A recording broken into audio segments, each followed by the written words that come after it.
తర్వాత భారతదేశం తీసుకున్న ఇంకొక అతి ముఖ్యమైన నిర్ణయం ఏంటంటే ఆర్టికల్ 370ని రద్దు చేయడం. ఇది ప్రధానమైన ఒక చర్య.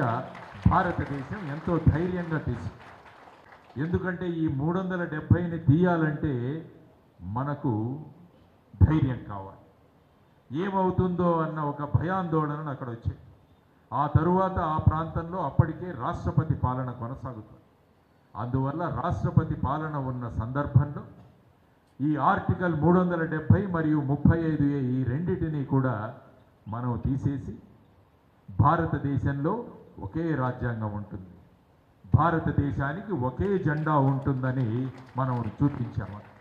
ఎందుకంటే అంతకుముందు మనకొక రాజ్యాంగం, జమ్మూ అండ్ కాశ్మీర్లో ఒక రాజ్యాంగం, మనకొక త్రివర్ణ పతాకం, అక్కడ ఇంకొక పతాకం, ఇక్కడ ఒక అడ్మినిస్ట్రేషను, అక్కడ వారి ఇష్టం వచ్చినట్టు అడ్మినిస్ట్రేషన్.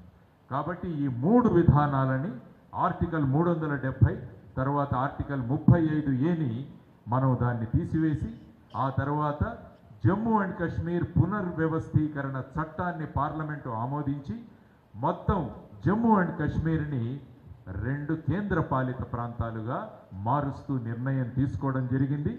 జమ్మూ అండ్ కాశ్మీర్ ఒకటి, తర్వాత లడాక్ ఒకటి. జమ్మూ అండ్ కాశ్మీర్కి శాసనసభ ఉంటుంది, కానీ లడాక్ అన్నది పూర్తిగా కేంద్రపాలిత ప్రాంతంగా నిర్ణయం చేసుకోవడం జరిగింది. అంటే భారత ప్రభుత్వం మీరు ఏమీ చేయలేరు అన్నది ఒక్కసారి వాళ్లకు చెంపపెట్టులాగా ఆర్టికల్ 370 రద్దు చేసి వాళ్లకు చెప్పడం జరిగింది.